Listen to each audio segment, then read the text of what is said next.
ગોકુળનો ગોવાળી. તો મિત્રો આપણે આવી ગયા છે Rockstar Garba group of Goa, જે ગોવાની આન બાન અને શાન છે.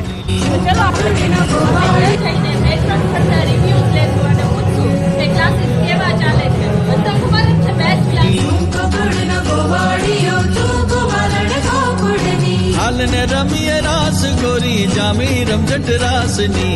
હાલને રમીએ રાસ ગોરી. ગરબા ગ્રુપ ઓફ ગોવા છેલ્લા 4 વર્ષથી ગોવામાં ધૂમ મચાવે છે.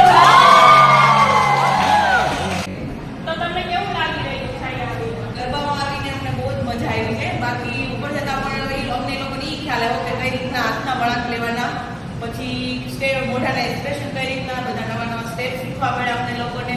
બહુ જ મજા આવે છે અને ટીચર પણ એટલા સારા છે કે અમને એની જોડે બહુ મજા આવે છે. તો તમારો રોકસ્ટાર ગરબા ગ્રુપ ઓફ ગોવાનો એક્સપિરિયન્સ કેવો રહ્યો? બહુ જ સુપર. મારે ઘણા ટાઈમથી રચનાબેન પાસે શીખવા આવું પણ એનો અમારો ટાઈમ એડજસ્ટ નતો થતો. આજે શીખવાની બહુ મજા આવી. ઘણા સ્ટેપ એવા હતા કે અમારાથી થાય એમ જ નહોતા, પણ એની પાસે શીખ્યા પછી ખબર પડી કે ના, આપણે બધું જ કરી શકીએ છીએ. Thank you. એ આવા માટે શું પ્રોત્સાહન આપે છે? એ પ્રોત્સાહન તો એવું કે ઘણા વર્ષથી મૂકી દીધું પણ આવીને હવે પાછું રમવાનું મન થાય છે. નવા નવા સ્ટેપ શીખવા મળ્યા કે જે પહેલાં નહોતા આવડતા, હવે ઘણા નવા આવડી ગયા અને ઘણું પ્રોત્સાહન મળ્યું રચનાબેન તરફથી કે આ તમે કરી શકો છો. જે અમુક પગના સ્ટેપ નહોતા આવડતા એ ઘણા આવડી ગયા અને ખૂબ મજા આવી અહીંયા આવીને. આ છે અમારા મેડમ.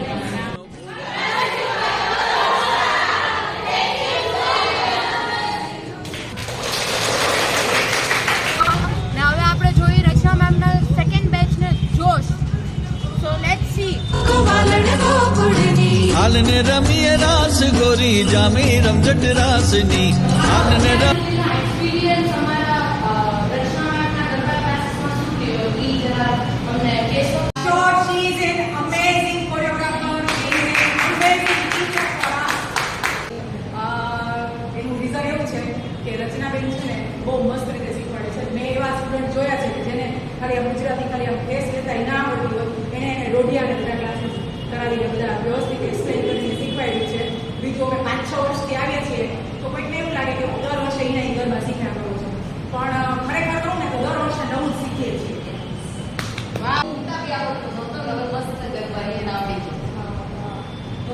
રચનાબેન છે એટલે દર વખતે 4 થી 5 મહિના સુધી અમને બહુ જ ગરબા કરવાનું મન થાય છે ને એવરી યર અમે એવું છે કે આખું વર્ષ અમને ગરબા કરાવે. રચનાનું શીખવાડવાનું છે એ સુપર છે. જ્યારે શીખવાડે છે ત્યારે આપણે તરત જ કેચઅપ કરીએ છીએ. એ વાત સાચી છે શીખવાડવાની કે કોઈને ટેસ્ટ લેતા ન આવડે એ અત્યારે પૂરેપૂરા ગરબામાં સ્ટેપ લઈ શકે છે. એના માટે એ બહુ જ સારી રીતે હાથના મૂવમેન્ટથી લઈને પગના મૂવમેન્ટ સુધી મેમ બધું જ કરાવી નાખે છે. એક એક સ્ટેપ કરાવે છે પરફેક્ટલી. બહુ મસ્ત છે પણ બહુ જ મજા આવે છે. 2 મહિનાથી આવું છું પણ એટલી મજા આવે છે ને હવે દર વર્ષે. હેલો એવરીવન, આઈ એમ બેક. તો આ મેમની થર્ડ બેચ છે. Rockstar Garba group of Goa અને રોકિંગ મેડમની થર્ડ બેચ. ખૂબ મચાવી રહ્યા છે.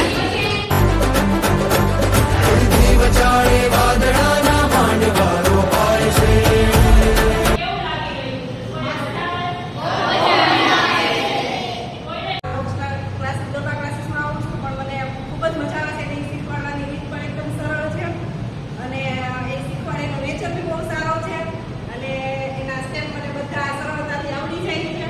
બસ એટલું. એન્જોય કરીએ છીએ આખો દિવસ અને સ્ટેપ બી એકદમ બહુ ફાઇન હોય છે. બહુ મજા આવે છે રમવાની.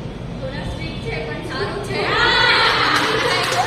બહુ સારું છે. એ પણ રોજ બનાવવા નથી પણ બહુ મજા આવે છે. Really enjoy. રચનાબેન સાથે બહુ મજા આવે છે. બહુ સરસ કરાવે છે. એ 1 by 1 સ્ટેપ સરસ શીખવાડે છે. અમને બહુ જ મજા આવે છે. નેક્સ્ટ યર અમે પ્લીઝ ઇન્ફોર્મ કરજો પહેલાં કે આ કરવાના છીએ તો અમે એડમિશન પહેલાં લઈ લઈશું. બહુ જ સરસ, બહુ જ મજા આવે. 3 થી 4 વર્ષથી આવું છું પણ મને રચનાબેન હારે એટલી બધી મજા આવે છે ને. એ સરળ રીતે સ્ટેપ શીખડાવે છે અને અમે પણ ખૂબ આનંદ કરીએ છીએ અને એમને કરાવે પણ છે આનંદ. રચનાબેન બહુ સરસ સ્ટેપ શીખવાડે છે વ્યવસ્થિત અને બહુ મજા આવે છે. એક વર્ષ આવો નહીં તો બીજા વર્ષે આવવાનું મન થાય. આ રચના ગરબામાં અમને બહુ જ મજા આવે છે અને ગરબા ગાવા આવે છે તો આપણે એકદમ સ્ફૂર્તિ આવી જાય છે અને સ્ટેપ શીખવાની બહુ જ મજા